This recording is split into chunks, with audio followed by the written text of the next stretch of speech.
Bonjour, je m'appelle Antonin, je travaille à la ludothèque d'Antony et cette année pour le tournoi des CE1 CE2, nous avons sélectionné pour vous le jeu Brix.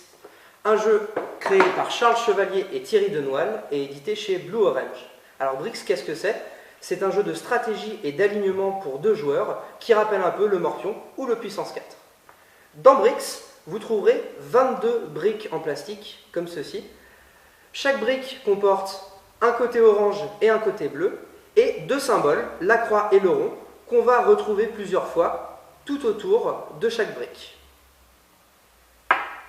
Attention, pour le tournoi, ne vous occupez pas des couleurs, seuls les symboles seront pris en compte. Comment jouer une partie de Brix? En début de partie, les briques sont mises en tas sur le côté, elles vont servir de pioche aux deux joueurs. Chaque joueur choisit un symbole, par exemple je prends les ronds, mon adversaire prend les croix.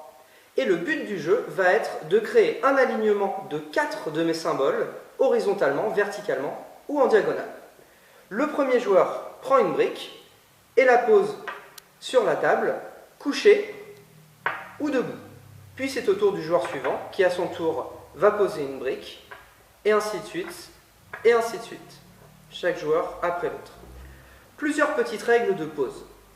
La première règle, comme on l'a déjà dit, chaque brique peut être posée debout ou couchée. Deuxième règle, toute nouvelle brique doit obligatoirement toucher au moins une des briques déjà présentes sur la table. Troisième règle, je ne peux pas poser une brique en équilibre, avec une partie dans le vide. De toute façon, ça ne tient pas, donc je dois toujours poser ma nouvelle brique stable. Enfin, dernière règle, je n'ai pas le droit de poser une brique en saillie, c'est-à-dire qui dépasse vers mon adversaire ou vers moi. Petit à petit, donc, on va créer un mur lisse, et ce mur ne doit jamais avoir plus de 8 cubes de côté. 1, 2, 3, 4, 5, 6, 7 et 8. Pas plus. Si jamais les 22 briques du jeu sont posées sans qu'aucun joueur ne soit déclaré vainqueur, la partie va se poursuivre. Sauf qu'au lieu de rajouter de nouvelles briques sur le mur, on va prendre les briques accessibles et les déplacer à l'endroit de notre choix.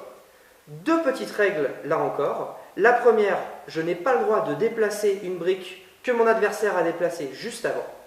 Et la suivante, si par malheur, en déplaçant une brique, j'en fais tomber une ou plusieurs autres, je perds immédiatement la partie. Voilà. J'espère que vous vous amuserez bien avec Brix, et si vous avez des questions concernant le jeu, ses règles ou le tournoi, n'hésitez pas à contacter l'équipe de la ludothèque qui se fera un plaisir de répondre à vos questions. A très bientôt!